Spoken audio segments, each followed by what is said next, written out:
Good morning, everybody, and welcome to our latest virtual field trip. My name is Chris, and I have a helper here today who just got out of bed, but we're having a very exciting morning. The truth is, late last night when I came to check on our egg incubator, I noticed that some of the eggs had already pipped, which means that the baby chick inside has actually started to peck a hole from the inside to let themselves out. That's really, really cool. Now, overnight, while we were sleeping, one or more, we'll take a look in a second, one or more of our baby chicks actually have hatched.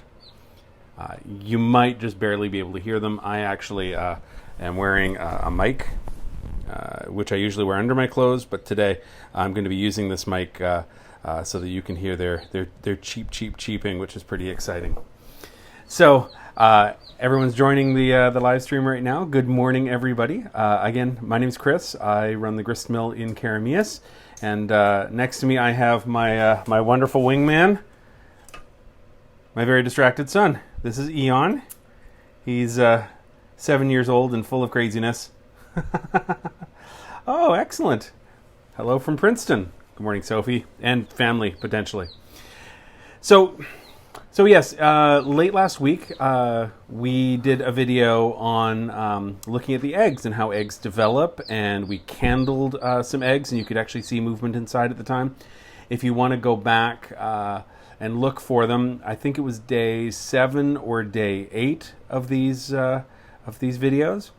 Well, today, because we took yesterday off, it is day 10 or 11. I put 10 in the description. Anyways, it doesn't matter.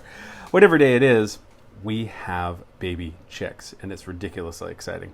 So some of you might remember from last week that we have this wonderful, wonderful little incubator right here. And we've been keeping a close eye on the temperature. We've been keeping a close eye on the humidity inside. And one of the things that's inside this incubator normally is a turner to keep moving the eggs around. Because if these eggs were really under mama, she'd be moving the eggs every so often. And here's our turner.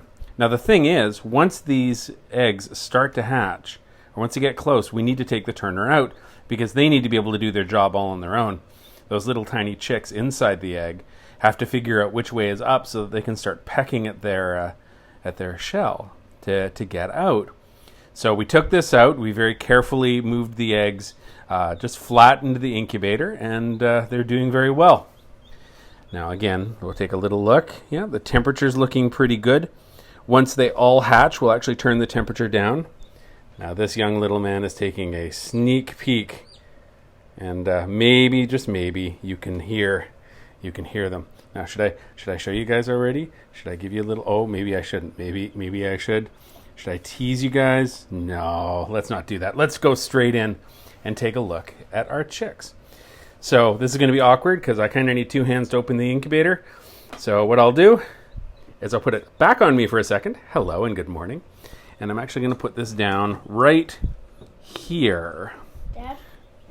No, that's not going to work right now. Okay. Now we have to be careful, and we have to do this fairly quickly this morning, because we don't actually want it to get too cool in the incubator, or it might slow down the other chicks that are still trying to hatch.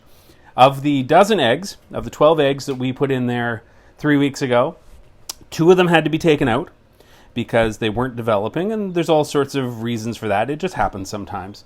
So we have 10 eggs. And of those 10 eggs that have been in there the whole time, as of this morning, 3 of them have hatched, and 1 of them is about to. Now, I don't know if it's going to happen while we're in live broadcast today. If not, I'll try and get some video of it happening later. These things happen over a long period anyways. The chick will make its first hole, and it'll take up to a whole day for that chick to manage to work its way out of its shell. Anyways, now that we've got so many people on here, let's move the cover. I'm just going to move the cover on the incubator a little bit. Let's see here. And we are going to say hello to our baby chicks. Let's see here. Now they're still a little scruffy and they haven't fluffed out yet. That's going to take them a little while as they dry off and warm up. But that's the 3 of them so far. 2 dark and 1 light colored one. And best of all, oh my goodness, I had an egg ready to show you that was busy hatching, but the chick inside, I think, actually moved itself.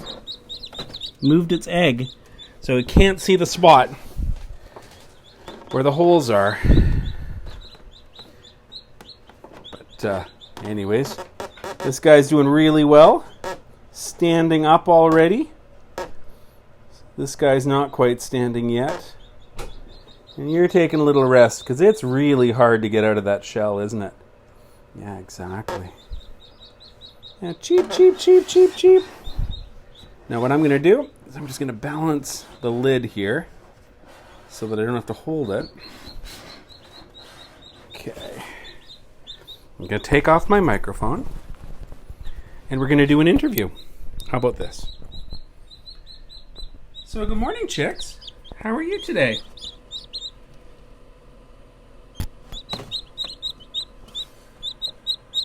Really?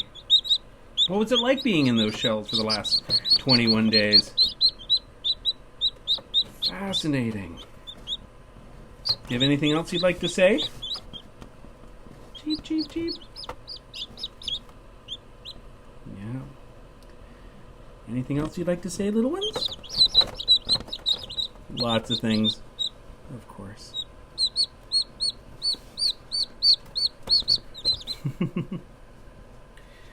Yeah, and you're just gonna lay low, aren't you? All right, we'll go back to those chicks in a second. I'm just gonna close the incubator to let it warm up a touch, because we don't want them to get chilled, not when they are still wet. So these chicks have spent the last 21 days, as I've said before, developing inside their eggs. They're all crumpled up. I mean, they basically take the whole inside space of that egg almost, except for the end part that we talked about before, which is where the little air sac is. And that's the first thing they break into when they get a chance. They take their beak. It has a special little tooth on the end of the beak at the beginning, and they poke at it until they can puncture it, and then that's their first breaths of air. Later on, they'll poke a hole in, and eventually poke a whole bunch of holes in their shell, and then push out. Now, they come out still pretty goopy and dry over the next few hours. It depends on the temperature and the humidity, of course. What we don't want is we don't want them to get chilled. And we know that inside our incubator right now, we've got a nice warm temperature, although you can see it has dropped a bit. It was at just below 100, but it's dropped a bit since we opened it up. And there's also a fan going that's helping keep them nice and warm. But there's one of the chicks right there. There's another one right there. They're really quite active and busy moving around. Now this egg, let's see if I can put my finger in there. That egg right there, I think, is the next one to hatch. And I wouldn't be surprised if it hatches sometime in the next hour or two. And the others will come shortly after that.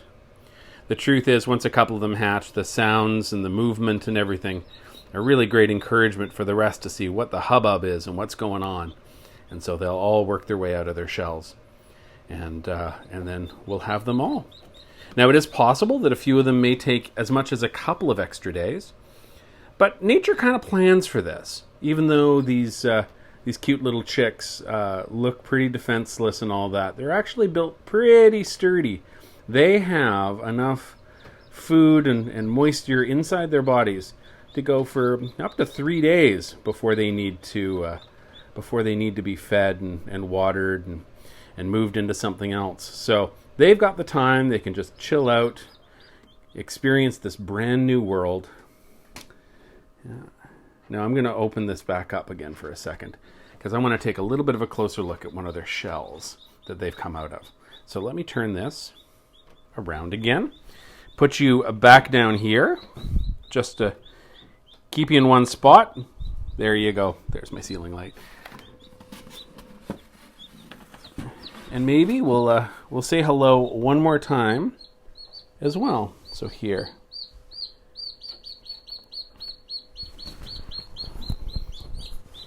Hello, you. You're not as cute as you're going to be soon. You're still pretty adorable, though. And absolutely tired, aren't you? How about you? Cheep, cheep, cheep. Now, it's hard to see, but there is a little extra bump on the end of their beaks right now. That's called an egg tooth, and that'll actually fall off soon. It's done its one job in their life, which is to get them out of their shell. Now, the rest of the shells, like the rest of the eggs, as I said, are going to be hatching soon. But let me just reach in here and grab a shell or two. Here. Okay. We'll let these guys alone. I'll close this up. Hey, you guys. You're all looking pretty good. Cheep, cheep. Okay. So we'll close that up. And we will... Hello again. So I managed to pull out some of their shells. Now, if you look closely, you can see that this actually was a whole series of holes. The chicks make their first hole, a pip, and then later on they keep making holes around a whole circle, the zipper, and then it's easy for them to push out of it and push the two halves apart.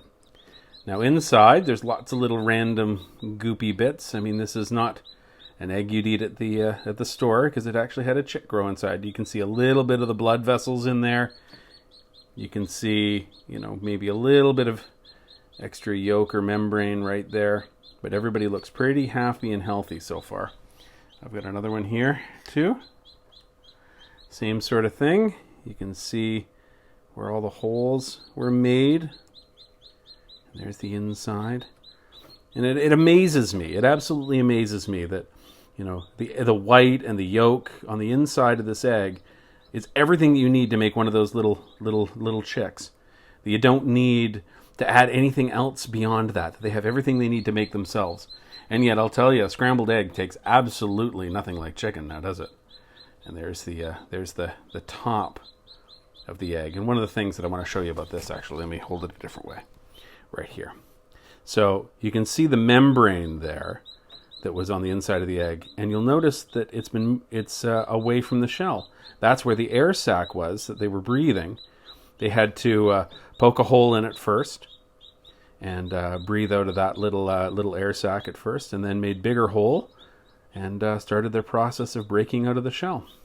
Now, I've seen a few people just join us who probably haven't seen the chicks yet, so we'll go in one last time this morning. But really, we need to leave these guys to rest and get warm and do all of that. But here we go. We'll do one more quick little check inside and say hello to the little ones. So, let's... there we are. Pretty cute. And we haven't decided yet this year, Heather, if they're going to be at the mill or if they're going to be at our house. Really, it depends on how the season goes. We're set up both ways. The public's probably not going to get to see them this year, though, judging by how things are looking. So we have 1, 2, and back there is number 3. And they're having a pretty comfy start to life, nice and warm, nice and sheltered. Lots of talking, right, guys? Yeah, they got lots to say. So... anyways, I think we're going to, I knocked over the thermometer. Let me put that back up. There we go. All right, well, we're going to leave these guys alone. We're going to let number 4, let's see if I can just spot with my camera. No. Oh, stop. See if I can spot where... that is. I can't. It's obviously rotated underneath, so we're not going to get a chance to see where that other egg is pipped. But I'll try and get some video of it and at least post that later. Anyways, everybody, we're going to sign off now and let these guys do their thing. And we'll see you tomorrow when we'll go back to our regularly scheduled field trip. We'll finally get to talk about bees. We've got some great stuff to share there. So, If you like what we're doing, please tell other people about it. We'd really appreciate that. Our little heritage site could use the extra eyeballs at the moment. If you'd like to learn more about us, visit our website at www.oldgristmill.ca. And if you can afford it, consider clicking on the support link there and buying yourself a season's pass to our site. I know it might seem silly to buy one in a year when you don't even know if you're going to get to use it. We promise that if we can't let people use them this year, you can use them next year. But we could really use the revenue to help pay for this and everything else that we're doing.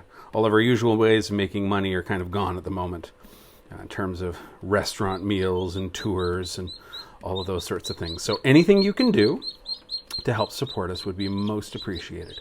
Again, spread the word, visit our website and learn more about us, or consider buying a season's pass. Anyways, from me and our 3 chicks so far, I'm going to say goodbye for now. So have a wonderful day, everybody. Happy belated Easter, and we'll see you all again soon. Take care.